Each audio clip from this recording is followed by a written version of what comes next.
Every year, almost always the Sunday following Thanksgiving, the church traditionally observes a liturgical religious celebration called Christ the King Sunday.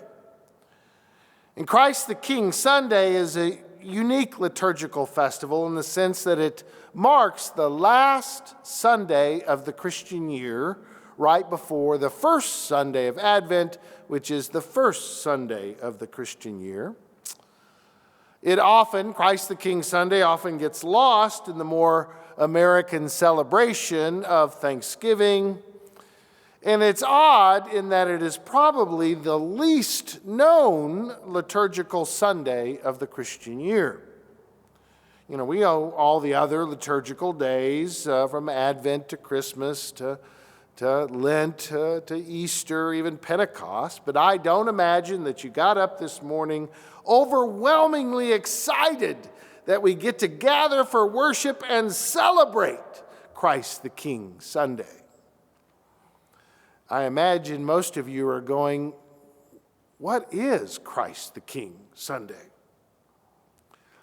And I have to be honest, in the 30 years of my ministry, I probably can count on one hand the number of times I've preached a sermon on Christ the King Sunday. In part, this is due because of a quirk of a schedule, so to speak, that I usually take the Sunday off after Thanksgiving to rest before that onslaught of the more important and interesting Advent and Christmas celebrations.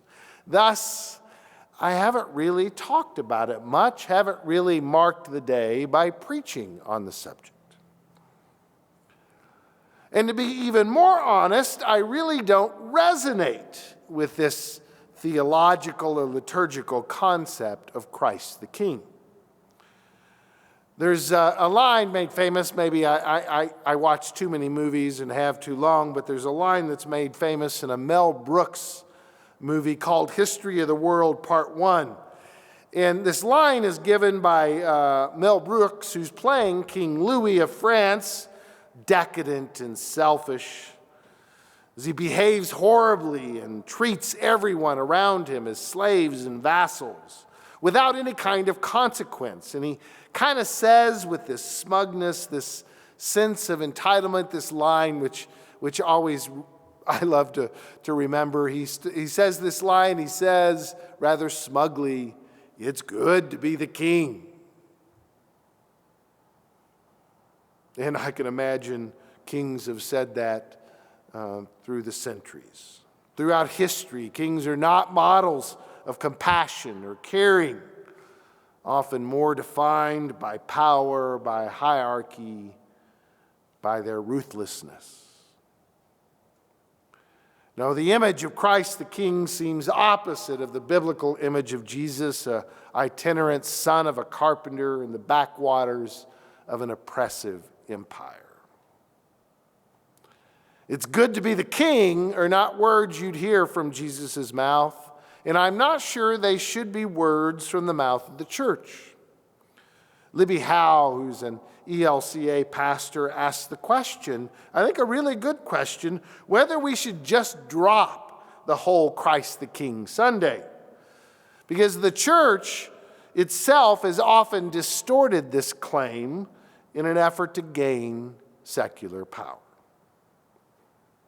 As she puts it, quote, "At least in the United States, Christ the King has become a triumphalist and militaristic image of Americanness, bearing no resemblance to the ethic of compassion and sacrifice envisioned by Jesus." I know there's even a disturbing trend these days, certain Christian circles, of a kind of white Christian nationalism to claim Christ as king seems to feed into this image of triumphalism so harmful, so painful to the deep and challenging claims of the gospel of Jesus Christ. Actually, Christ the King Sunday is a pretty recent addition to the liturgical calendar. Pope Pius in 1925 added Christ the King Sunday to the church calendar for the very purpose of challenging a world recovering from the horrible impact, the horrors of World War I,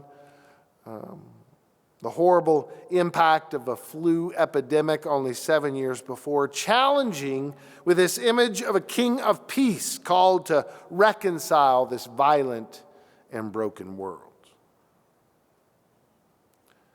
And a short history lesson would remind us that 1925 was a scary time. Beginning of the rise of dictators such as Mussolini in Italy and Hitler publishing Mein Kampf, rising in Germany. 1925 was when John Scope was arrested for teaching the science of evolution in Tennessee.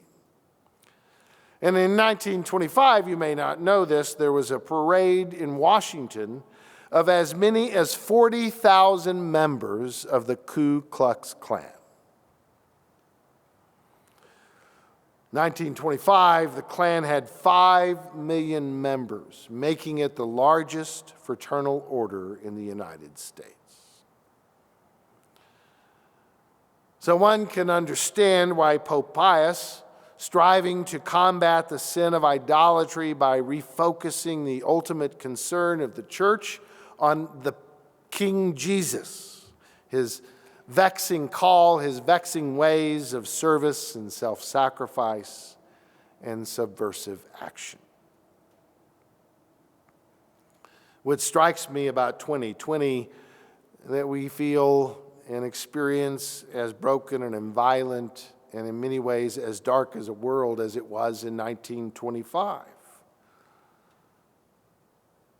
We seem to be wrestling with the same challenges. Yet I wonder if our answer to this reality is an assertion that Christ is king. I wonder if that's particularly meaningful anymore. Maybe, maybe not. But the odd parable, the very familiar parable of a king dividing the sheep and goats according to those who gave food to the hungry, water to the thirsty, invitation to the stranger, clothes to the naked, care for the sick and imprisoned. It's really a kind of startling assertion if you read deeply this story. And the assertion is not, in this parable, is not simply that the righteous and the unrighteous did these things or did not do these things. It's not necessarily keeping track of what the righteous did and what the unrighteous did. Because the truth is, if you read this story, both the righteous and unrighteous are surprised that they did those things and that they didn't. Neither the righteous nor the unrighteous knew what they were doing or not doing was for their king. So the challenge of this story isn't simply doing good things, and those are good things to do, but it's a statement about the nature of a different kind of king. A king who is present in the least. When you did it for the least of these, my brothers and sisters, you did it to me. The assertion here is that the king, and therefore Jesus, is present in the least among us. Christ is not necessarily present in the halls of power in Washington, D.C., or in any throne rooms around the world. Christ is not present in any ascendance of power as we understand it, particularly political or social power. Christ is present, is there in the hungry, in the thirsty, in the stranger, in the naked, and in the sick, and in the imprisoned.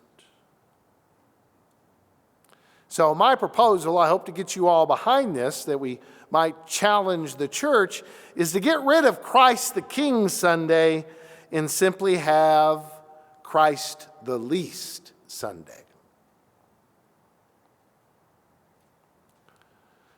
Because the call of Matthew 25 is not simply a call to mission, though that is a part of what it is. It's not simply a call to do these things, these actions, and therefore that gets us our reward. The call of Matthew 25 is a call to encounter our King, or Christ, the least of our brothers and sisters. It is a call to bend knee not to secular power, but to the least of our brothers and sisters. Last year, the PCUSA, the national church, had identified, it was the past year or so, had identified a vision for the church. What is our mission?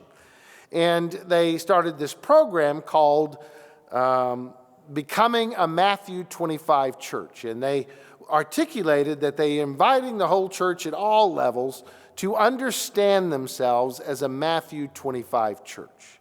And they have identified in that commitment of being a Matthew 25 church, of serving or finding Christ in the least of these, they have identified that in this day and world means addressing systemic poverty, addressing systemic racism, and addressing congregational revitalization, which can only occur